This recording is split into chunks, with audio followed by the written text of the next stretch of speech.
नमस्कार, संकल्प न्यूज में आपका स्वागत है। मैं आलोक शर्मा। आइए नजर डालते हैं आज की मुख्य खबरों पर। हेडलाइंस के प्रायोजक हैं Shri Sai Mahima Enterprises, Tiles World, Dongargaon Road, Farhad Chowk, Rajnandgaon.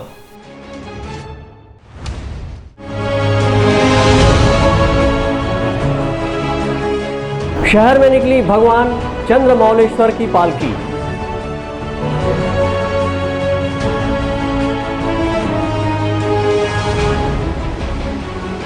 शासकीय अधिकारी कर्मचारी हड़ताल पर, कुर्सियां खाली और कार्यालय में लगा ताला।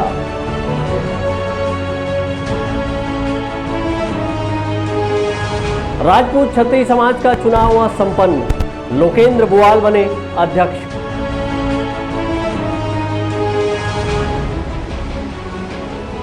लूट और हत्या का प्रयास करने वाले 3 आरोपियों को पुलिस ने पकड़ा।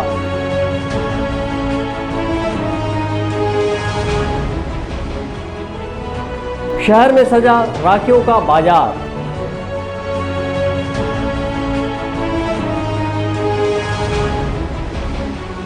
और 10 दिवसीय नाचा प्रशिक्षण का हुआ समापन। अब खबरें विस्तार से।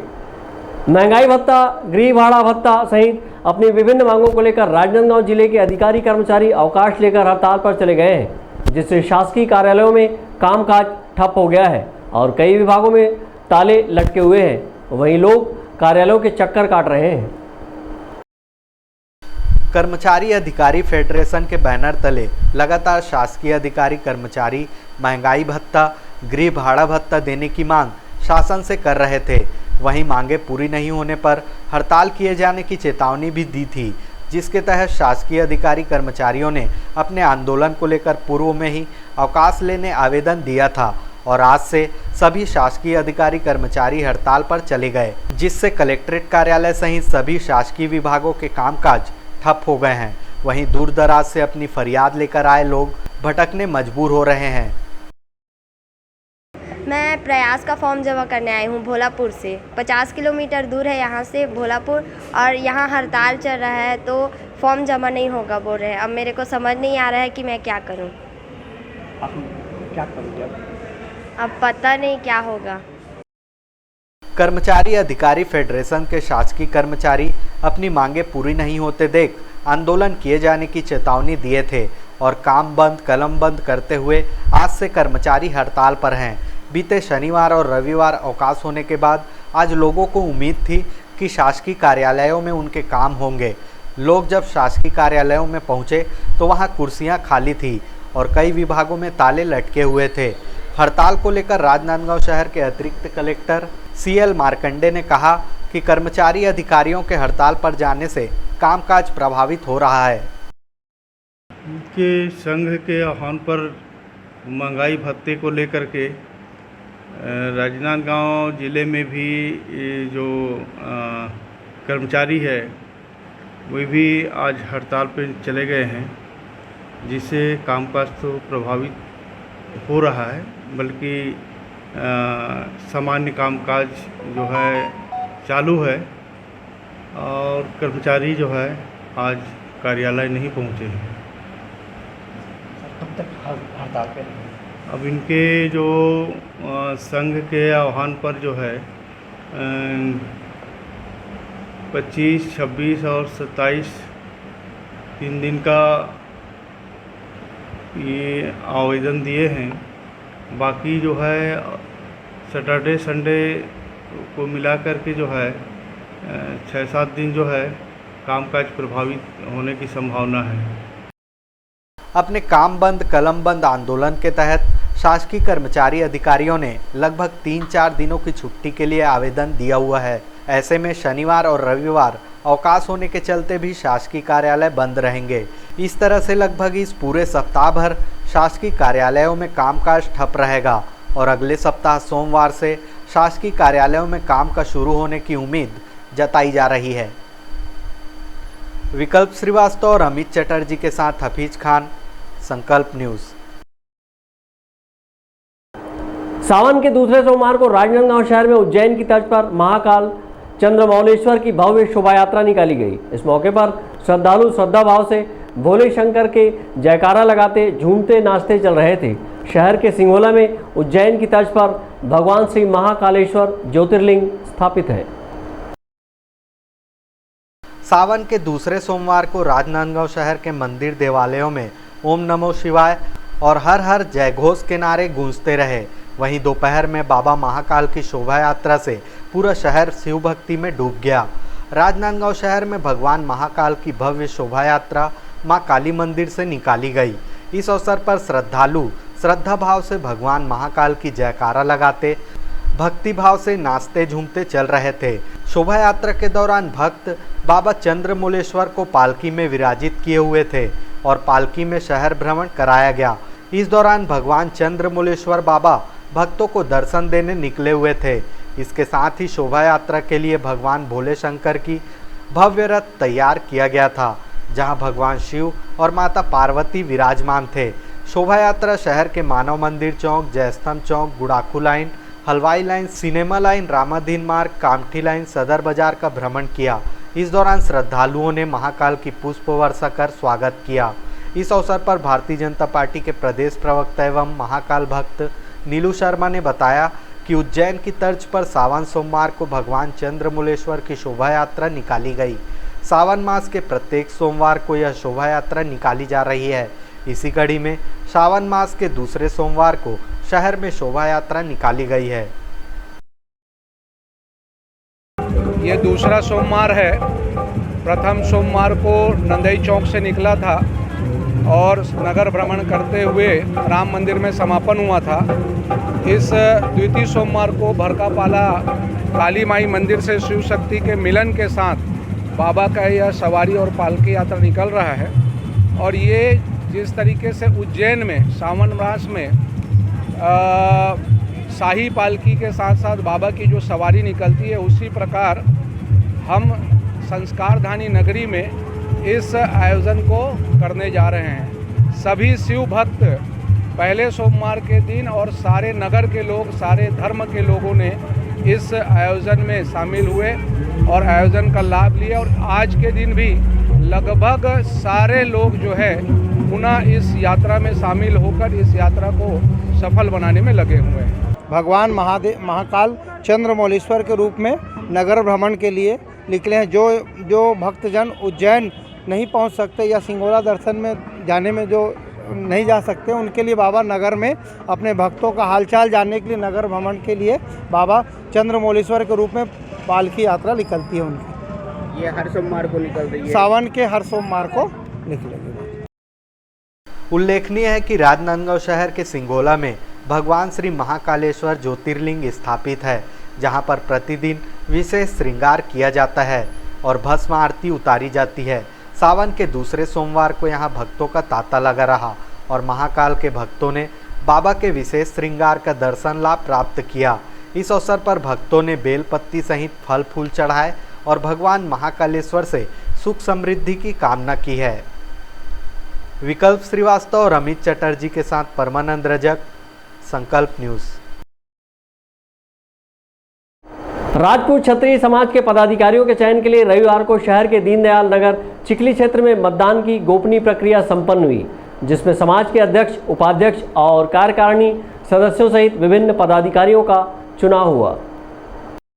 गरिमामय वातावरण में राजनांदगांव शहर के चिखली क्षेत्र स्थित दीनदयाल नगर के महाराणा प्रताप मंगल भवन में राजपूत क्षत्रिय समाज के पदाधिकारियों के चुनाव के लिए मतदान की गोपनीय प्रक्रिया संपन्न हुई।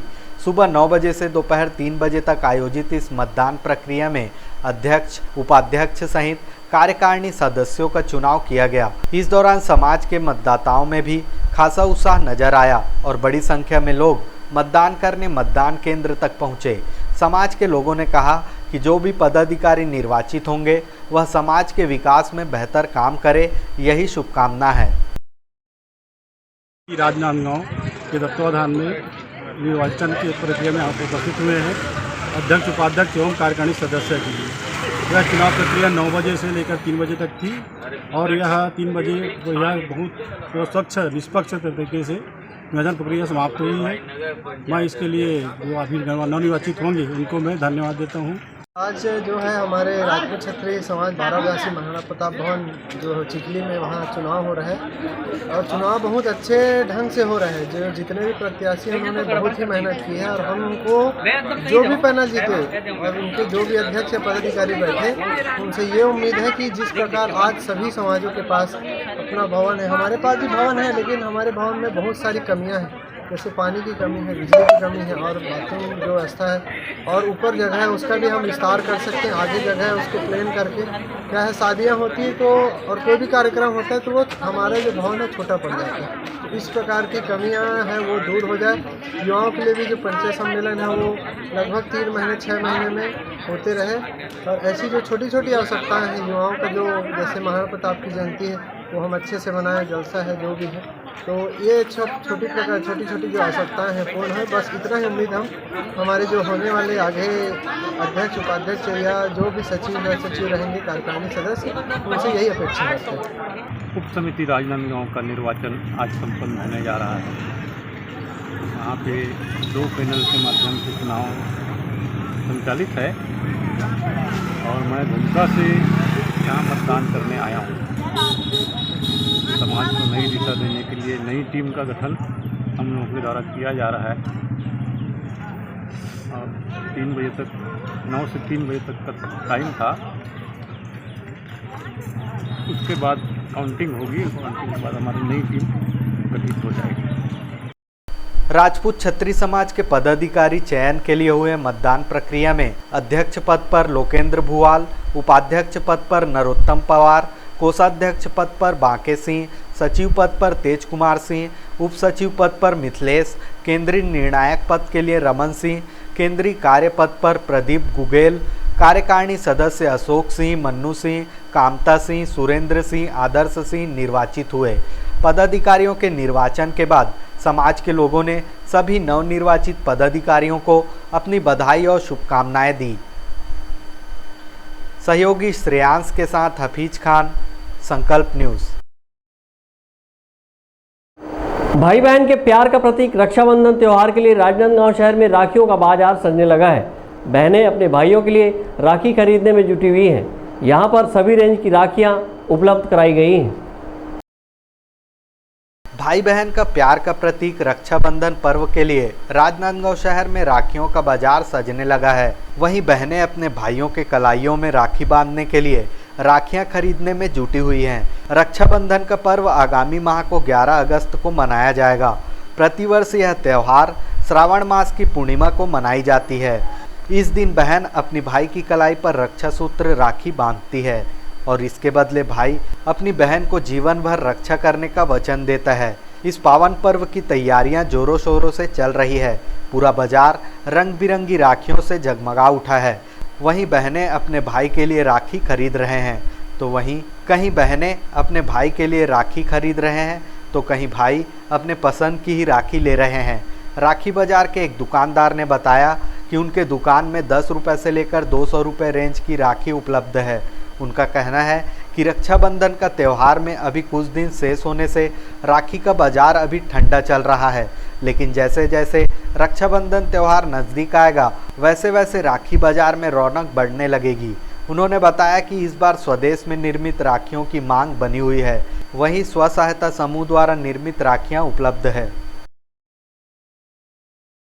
हमारी राखी की दुकान अभी तो 1 हफ्ते पहले से ही खुली है, लेकिन अभी मार्केट में उतना भीड़ वगैरह दिख रहा नहीं है, पर ऐसे जैसे जैसे दिन आएंगे तो लगभग भीड़ होते ही जाएगा। इस बार की राखी की वैरायटी कुछ ज़्यादा ही अच्छा है क्योंकि लोगों के इंटरेस्ट के अकॉर्डिंग राखी आई है। पहले की राखी मोती वगैरह रहता था, सिर्फ धागा डोरी रहता था। इस बार जो बच्चों जैसे कि जो बहुत ज़्यादा पढ़ाई करते हैं तो उनके लिए बुक्स वाली कॉपी राखी आई है और स्कूल बच्चों के लिए बस वाली राखी आई है। नेचर से जो प्यार करते हैं वो नेचर टाइप की राखी आई है। चाय वाली राखी है और कॉफ़ी, मतलब इंटरेस्ट के अकॉर्डिंग राखी आई है। हम लोग पहले देखते थे कि बस मोती जरी वाली ही आती थी, लेकिन अभी बहुत ज़्यादा चेंज होने लग गया है। लोकल राखी क्या है? हाँ, लोकल राखी भी अभी मिल रही है, जैसे कि वो भूपेंद्र सरकार के द्वारा जो अभी निर्मित हो रही है राखी, वो भी मिलने लग गई है। वो भी काफ़ी अच्छी है। हमारी दुकान में राखी 2 रुपये से स्टार्ट है, 200 रुपये तक के है। भाई बहन के बीच प्रेम का प्रतीक पर्व रक्षाबंधन को लेकर बाजार पूरी तरह से सज चुके हैं। ग्राहकों को लुभाने के लिए बाजार में कई तरह की आकर्षक राखियां उपलब्ध कराई जा रही है। इसमें ऑनलाइन बाजार भी कहां पीछे रहने वाला है। ऑनलाइन बाजार में भी विभिन्न ऑफर के साथ राखियां उपलब्ध कराई जा रही है, जिनकी जमकर खरीदारी भी हो रही है। विभिन्न ऑनलाइन कंपनियां भी ग्राहकों की पसंद को समझते हुए कई उपहारों के साथ राखियां उपलब्ध करा रही है। विकल्प श्रीवास्तव के साथ परमानंद रजक, संकल्प न्यूज़। अब वक्त ब्रेक का। ब्रेक के बाद आप देखेंगे नाचा प्रशिक्षण समापन।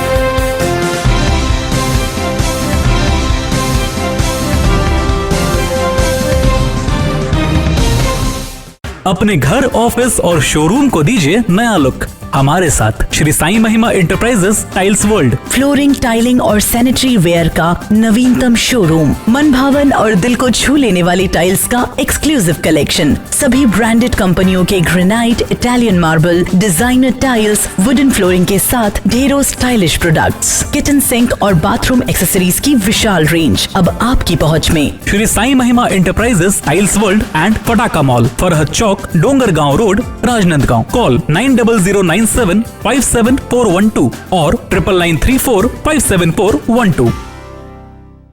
अंकुश आभूषण ज्वेलरी एवं साड़ी शोरूम। हमारे यहाँ आप पाएंगे साड़ी, सूट्स, सोने चांदी और आर्टिफिशियल गहने अब एक ही छत के नीचे। शादी हो या पार्टी, हमारे बेहतरीन कलेक्शन आपको देंगे परफेक्ट लुक। त्योहारों और सभी खास अवसरों के लिए डिजाइनर, पार्टी वेयर और फैंसी साड़ीज, कुर्ती और सूट की विशाल रेंज, डेली वियर कुर्ती की शानदार वैरायटी, पारंपरिक साड़ियों एवं गहनों के लिए भव्य 2 मंजिला शोरूम, शुद्ध सोने और चांदी के आकर्षक आभूषण, वैवाहिक आभूषणों का एक्सक्लूसिव कलेक्शन, हॉलमार्क के गहने, डिजाइनर आर्टिफिशियल ज्वेलरी के लिए राजनांदगांव का सबसे बड़ा और भव्य शोरूम। डिजाइनर ज्वेलरीज, लाजवाब कारीगरी, शुद्धतम स्वर्ण आभूषणों की भरोसेमंद क्वालिटी, संपूर्ण गारंटी के साथ। आपका विश्वास ही हमारी सफलता का आधार होगा। अंकुश आभूषण भंडार, a complete jewellery and sari showroom, Ganj Chowk, Lakholi road, ICICI bank के पास, राजनांदगांव। कॉन्टैक्ट 404411। राजनांदगांव में MRF टायर्स का एक्सक्लूसिव शोरूम, MRF कीका भाई टायर्स।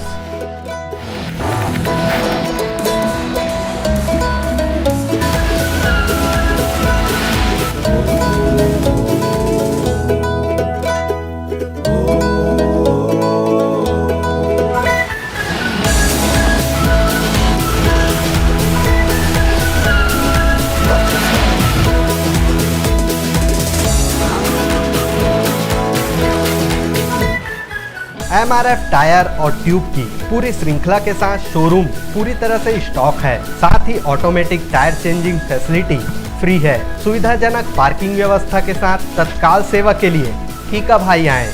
MRF कीका भाई टायर्स, न्यू चंद्र कॉलोनी, PTS के पास, G रोड, राजनांदगांव।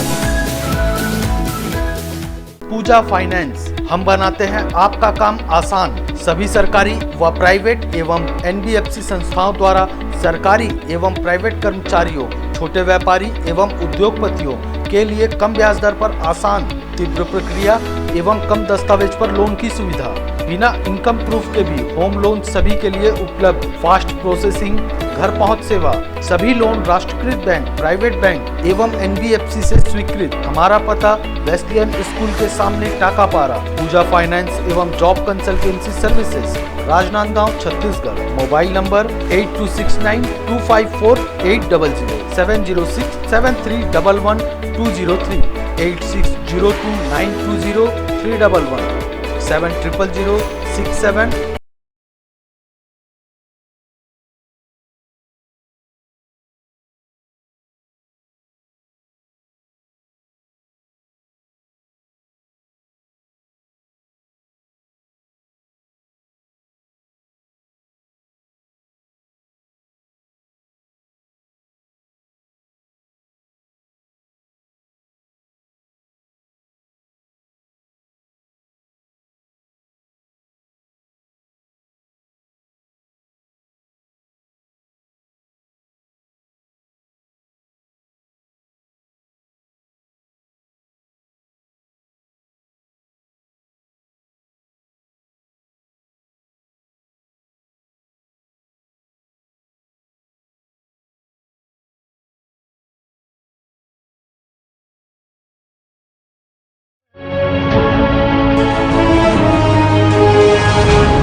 ब्रेक के बाद आपका स्वागत है। राजनांदगांव शहर के मां पाताल भैरवी मंदिर स्थित बर्फानी सभागृह में आयोजित 10 दिवसीय नाचा महोत्सव का रंगारंग समापन किया गया। इस मौके पर प्रदेश भर के नाचा कलाकार, नाचा मंडली के सदस्य बड़ी संख्या में उपस्थित थे। समापन समारोह में विधायक दलेश्वर साहू, महापौर हेमा देशमुख विशेष रूप से उपस्थित थी। विलुप्त हो रही नाचा के संरक्षण एवं संवर्धन के साथ ही लोक कला मंच से दूर हो रहे कलाकारों को नाचा से पुनः जोड़ने के उद्देश्य से राजनांदगांव जिले के मां पाताल भैरवी मंदिर स्थित बर्फानी सभागृह में 10 दिवसीय नाचा महोत्सव कार्यशाला का आयोजन किया गया, जिसका समापन 24 जुलाई को रंगारंग कार्यक्रम आयोजित कर किया गया। इस 10 दिवसीय नाचा महोत्सव कार्यशाला का आयोजन संस्कृति विभाग छत्तीसगढ़ और सांस्कृतिक संस्था स्वरधारा के संयुक्त तत्वाधान में किया गया, जहां प्रदेश भर के नाचा कलाकार, नाचा मंडली के सदस्य उपस्थित हुए और छत्तीसगढ़ नाचा की बारीकियां सीखी। कार्यशाला में लोक कला के नाचा पद्धति के साथ ही लोक कला की परंपरा व संस्कृति से अवगत कराते हुए प्रशिक्षण दिया गया। राजनांदगांव जिले ने नाचा के क्षेत्र में कई मुर्मज्ञ कलाकार दिए, जिन्होंने देश विदेश में अपनी अमिट पहचान बनाई है और कई राष्ट्रीय अंतर्राष्ट्रीय पुरस्कार प्राप्त किए हैं। कार्यशाला के समापन समारोह के मुख्य अतिथि डोंगरगांव विधायक दलेश्वर साहू थे। वहीं कार्यक्रम की अध्यक्षता महापौर हेमा देशमुख ने की। इस अवसर पर विशिष्ट अतिथि के रूप में नगर के गणमान्य नागरिक सहित वरिष्ठ लोक कलाकार उपस्थित थे। कार्यक्रम के समापन समारोह के दौरान कलाकारों ने गम्मत नाचा की मनमोहक प्रस्तुति दी।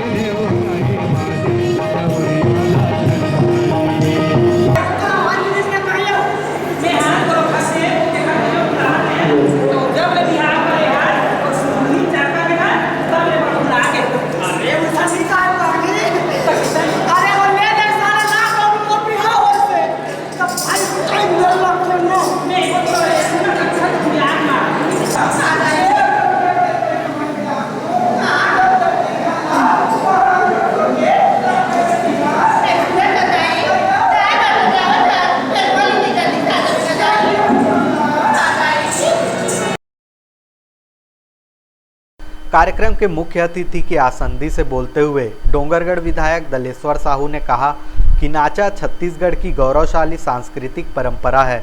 उन्होंने विलुप्त हो रही नाचा पर चिंता जाहिर करते हुए कहा कि जरूरत है इस धरोहर को सहेजने का और नई पीढ़ी तक इस परंपरा को पहुंचाने का।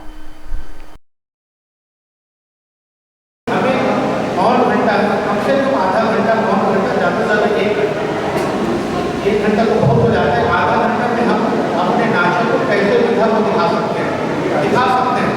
जैसे हमारे बड़ी आदमी है, शुरुआती दौर में हमारा एक साज चालू होता है, एक अंतरा को तैयार करके।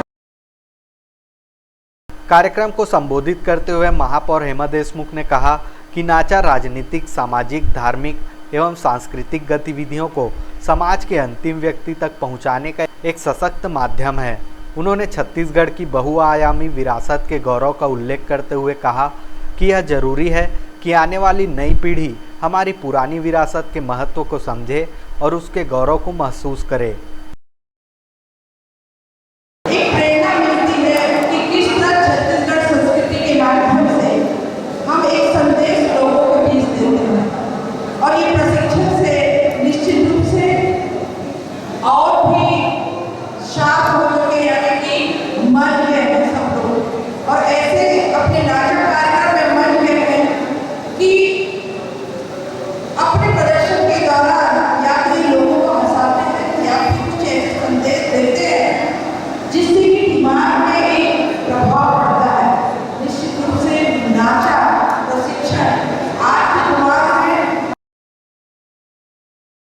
10 दिवसीय नाचा महोत्सव कार्यशाला में प्रदेश भर से पहुंचे कलाकारों ने अपने अनुभव साझा किए और नाचा की बारीकियों से कलाकारों को अवगत कराया। कार्यक्रम में मां पाताल भैरवी मंदिर समिति के अध्यक्ष राजेश मारू, हर्ष कुमार बिंदु, लोक कलाकार विष्णु कश्यप सहित अन्य कलाकार बड़ी संख्या में शामिल हुए। सुरेश देवराज के साथ परमानंद रजक, संकल्प न्यूज। राजनांदगांव जिले में बीते 10-15 दिनों से हो रही रुक रुक कर बारिश से खेतों में पानी भरा हुआ है, जिससे फसलों को नुकसान होने की संभावना भी बनी हुई है। लगातार हो रही बारिश ने किसानों की चिंता बढ़ा दी है। वहीं खाद के संकट से भी किसान परेशान हैं। राजनांदगांव जिले में मौसम के बदले मिजाज ने किसानों की चिंता बढ़ा दी है। बीते लगभग 10-15 दिनों से रुक रुक कर हो रही बारिश से खेत खलिहान लबालब नजर आ रहे हैं। वहीं जिन खेतों की बोनी पिछड़ी थी, उन खेतों में पानी भर जाने से फसलों को नुकसान होने की संभावना बनी हुई है। वहीं खाद नहीं मिलने से भी किसान चिंतित है। राजनांदगांव शहर के समीप ग्राम मोहड़ के किसानों का कहना है कि जिन खेतों में फसलें डूबी हुई है, वहां नुकसान होने की संभावना नजर आ रही है। किसानों का कहना है कि इसी तरह वर्षा कुछ दिन और जारी रही तो फिर फसल चौपट हो जाएगी। बहुत नुकसान है जी, पूरा अभी तो डूबे है पानी में, लगे वाले पौधा पूरा डूब गए। हाँ, कतक नुकसान हो जाएगा? मैं तो बहुत पूरा गली के मतलब वो है।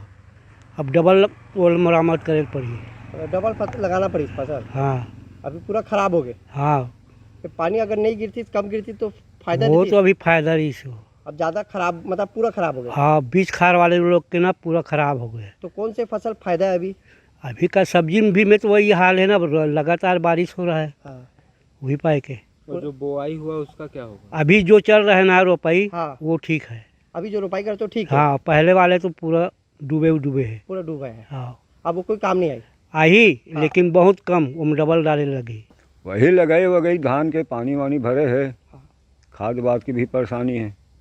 खाद नहीं मिले थे? खाद मिला थे लेकिन पूरा नहीं मिले है ना। काका नहीं मिला थे? अभी आधा मिले है, आधा डीपी है, मिल भी नहीं करी डीपी पोटास। अच्छा, खेत के क्या स्थिति है? खेत अभी ऐसी चलत है, लगाई धीरे धीरे। रोपाई करा था नहीं करता? रोपाई चलत है, अभी आज शुरू हुआ है। आज शुरू है, लेकिन ये पानी गिरी तो फिर फायदा नुकसान है? पानी बंद हो जाएगा और लगाई बंद हो जाएगा। नहीं, अगर ये पानी ऐसे गिरी तो खेत बार अच्छा है कि खराब है? नहीं है, वो खराब हो जाएगा, गल जाएगा। गल जाएगी। राजनांदगांव जिले के कई क्षेत्रों में अधिक वर्षा होने के चलते खेतों में पानी भरा हुआ है। खासकर मानपुर, मोहला और छुरिया क्षेत्र में अधिक वर्षा से किसान फसल को लेकर चिंतित है। जिन खेतों में रोपाई का कार्य किया जा रहा है, वहां फसल बेहतर स्थिति में नजर आ रही है, लेकिन जहां फसलें पानी में डूबी हुई है, वहां के किसान अपनी धान की फसलों को लेकर चिंतित है। मौसम की मार आने वाले कुछ और दिनों में अगर यूं ही बनी रही तो किसानों को काफ़ी नुकसान हो सकता है। विकल्प श्रीवास्तव और अमित चटर्जी के साथ हफीज खान, संकल्प न्यूज़। राजनांदगांव शहर के सिंधी कॉलोनी के समीप बीते दिनों एक व्यापारी के साथ लूट की वारदात को अंजाम देने के प्रयास में हुए हमले का खुलासा करते हुए राजनांदगांव पुलिस अधीक्षक ने एक प्रेस कॉन्फ्रेंस की और इस मामले में 3 आरोपियों को हिरासत में लिया गया है।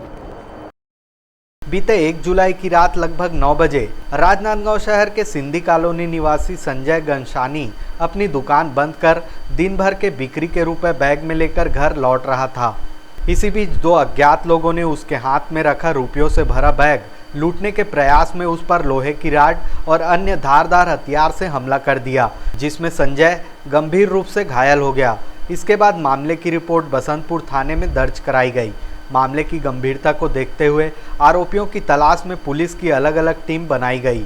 पुलिस ने घटनास्थल के आसपास के सीसीटीवी फुटेज को खंगाला और उसमें मिले फुटेज के आधार पर आरोपियों की तलाश शुरू कर दी और इस वारदात में मिले सबूतों के आधार पर पुलिस राजनांदगांव शहर के दीनदयाल कॉलोनी चिखली निवासी करण मानिकपुरी तक पहुंची और आरोपी से पूछताछ करने पर उसने बताया कि वह अपने 2 अन्य साथियों बालोद जिले के रेगा डबरी निवासी रुपेश मंडावी और रायपुर के हीरापुर निवासी डलेश्वर उर्फ राजा के साथ मिलकर घटना को अंजाम दिया है। इस घटना को अंजाम देने के लिए लगभग 1 माह तक आरोपियों ने संजय की आने जाने की रास्ते की पड़ताल की और मौका देखकर उक्त वारदात को लूट की नीयत से अंजाम दिया। प्रेस कॉन्फ्रेंस करते हुए राजनांदगांव पुलिस अधीक्षक प्रफुल्ल ठाकुर ने कहा कि इस मामले में तीनों आरोपी को गिरफ्तार किया गया है और लूट व हत्या के प्रयास सहित विभिन्न धाराओं के तहत कार्रवाई की जा रही है। तो यहाँ पे एक घटना हुई थी, उसमें थाना बसंतपुर में अपराध पंजीबद्ध कर विवेचना लिया गया था। उसमें एक व्यापारी के साथ लूट की कोशिश की गई थी और लूट की कोशिश करने के बाद जब अपने लूट के मंसूबे पे कामयाब नहीं हुए तो धारदार हथियार और सब्बल से उसके साथ गंभीर चोट पहुंचाए थे। इस पर से थाना बसंतपुर में आईपीसी की धारा 341, 307, 394, 34 के तहत अपराध पंजीबद्ध कर विवेचना में लिया गया था और इसकी लगातार विवेचना की जा रही थी और इसमें कुछ तकनीकी पहलुओं के आधार पे इसमें कुछ सस्पेक्ट नंबर और कुछ हुलिया का मिलान हुआ। इस पर से जो सस्पेक्ट है उनके बारे में पता तलाश किया गया। पता तलाश करने के बाद यहाँ के जो अटल आवास है वहाँ का होना पाया गया।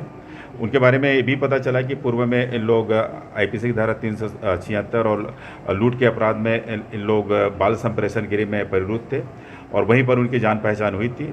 दूसरा व्यक्ति जो प्रार्थी हैं उनके शॉप में एक दिन काम भी किया था और उसको पता था कि शाम को जब वापस जाते हैं तो पूरा रकम लेके जाते हैं और इन्होंने लगभग 1 महीना तक इसका रेकी किया था और इसके लिए इन्होंने पूरे प्लान किया था और बाकायदा इन लोग व्हाट्सएप कॉलिंग से बात करते थे ग्रुप बना के।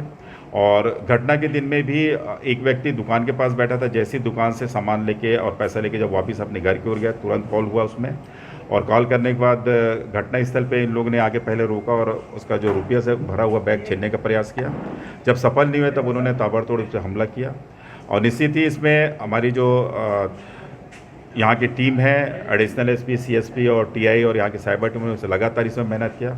उस मेहनत के परिणाम स्वरूप तीनों आरोपियों की गिरफ्तारी हुई है और इसमें घटना में प्रयुक्त मोटरसाइकिल, चाकू और राड बरामद हो गया है और भी इनसे पूछताछ की जा रही है और अगर और भी ये कोई मामले में संलिप्त होंगे तो निश्चित ही उसमें भी समुचित वैधानिक कार्रवाई की जाएगी। पुलिस की गिरफ्त में आए आरोपियों ने इस वारदात को अंजाम देने के लिए योजना बनाई और 1 जुलाई की रात तीनों ने घटना को अंजाम देने कॉन्फ्रेंस कॉल में बातचीत की। वहीं मोटरसाइकिल से राजनांदगांव शहर के सहकारी बैंक के पास पहुंचकर इकट्ठे हुए और एक आरोपी करण मानिकपुरी संजय की दुकान के पास उसका पीछा करने चला गया और संजय घनशानी के दुकान से निकलते ही उसने अपने 2 अन्य साथियों डलेश्वर और रुपेश को खबर की, जो पहले ही सिंधी कॉलोनी के पास घटना को अंजाम देने घात लगाए खड़े थे। अपने घर जाने के लिए जैसे ही संजय सिंधी कॉलोनी के समीप पहुंचा, तब दोनों आरोपियों ने उसका रास्ता रोककर राड और चाकू से हमला कर रुपयों से भरा बैग छीनने का प्रयास किया। शोर शराबा सुनकर आसपास के लोगों के आने से आरोपी वहां से भाग खड़े हुए। बहरहाल पुलिस ने इन तीनों आरोपियों को गिरफ्तार कर लिया है और हत्या के प्रयास, लूट के प्रयास सहित विभिन्न धाराओं के तहत आरोपियों पर मामला दर्ज कर कार्रवाई की है। विकल्प श्रीवास्तव के साथ हफीज खान, संकल्प न्यूज। पुलिस अधीक्षक कार्यालय में ज्ञापन सौंपने पहुंचे गौ सेवकों को बैरंग लौटने से गौ सेवकों में आक्रोश देखा गया है। गौ सेवक बीते दिनों मनकी के समीप सड़क दुर्घटना में हुए पशुओं की मौत को लेकर यातायात व्यवस्था को सुधारने ज्ञापन देने पुलिस अधीक्षक कार्यालय पहुंचे थे। पुलिस अधीक्षक कार्यालय ज्ञापन सौंपने पहुंचे गौ सेवकों को वापस लौटना पड़ा है। इस दौरान गौ सेवकों में आक्रोश देखा गया। दरअसल गौ सेवक सड़क दुर्घटना में मवेशियों की हो रही मौत को लेकर यातायात व्यवस्था को दुरुस्त करने की मांग को लेकर ज्ञापन सौंपने पुलिस अधीक्षक कार्यालय पहुंचे थे। गौ सेवकों का कहना है कि सड़कों पर बेतरतीब दौड़ रहे वाहनों को बैरिकेड्स लगाकर सड़क दुर्घटना को रोका जा सकता है, लेकिन यातायात पुलिस द्वारा यातायात व्यवस्था ठीक न होने से आए दिन सड़क दुर्घटना हो रही है और बेजुबान जानवर इसकी चपेट में आ रहे हैं। बीते दिनों मनकी के पास सड़क दुर्घटना से कई मवेशियों की जान चली गई थी। और हमारा ये मुद्दा ये था कि जो लगातार हाईवे में जैसे मनकी चौक, सुंदरा चौक में लगातार गौवंशों की दुर्घटना हो रही है, जिसमें 6 गाय, 8 गाय, 12 गाय लगातार इसमें पीड़ित होती है और कई गौवंशों की मृत्यु हो जाती है, जिसको लेके हम आज एसपी कार्यालय में एसपी साहब से मिलने आए थे। और हमारी मांग सिर्फ ये थी कि जो हाईवे में जो चौक आते हैं जहाँ पे गौवंशों का बैठना रोज़ाना लगा रहता है, वहाँ पे आप सिर्फ बैरिकेडिंग कर दीजिए, क्योंकि जैसे आप कुछ चौक में देखेंगे, पारी नाला चौक में वहाँ बैरिकेडिंग बाकायदा लगी, तो चाहे गाय रहे, चाहे इंसान रहे, कोई भी रहे, चाहे मत रहे, वहाँ पे बाकायदा गाड़ी धीरे हो जाती है, जिससे आने जाने वाले को भी और जो वहाँ रहे उनको भी आसानी होती है। तो हमारी मांग यही थी, जो मनकी चौक, सुंदरा चौक, पेंट्री चौक, ऐसे कई जो चौक है जहाँ पे आप बैरिकेडिंग कर दीजिए, जिससे गाड़ी धीरे हो जाएगी और गौ माता भी सुरक्षित रहेगी। और इससे गौ माता के साथ साथ आम जनता को भी तकलीफ होती है, उनके भी कई बार एक्सीडेंट में दुर्घटना, मृत्यु, ये सब भी होती है। आप सभी के माध्यम से मैं इतना ही कहना चाहूँगा। गुस्साए गौ सेवक पुलिस अधीक्षक कार्यालय से नारेबाजी करते इमाम चौक पहुंचे। अमित चटर्जी और विकल्प श्रीवास्तव के साथ ब्यूरो रिपोर्ट, संकल्प न्यूज।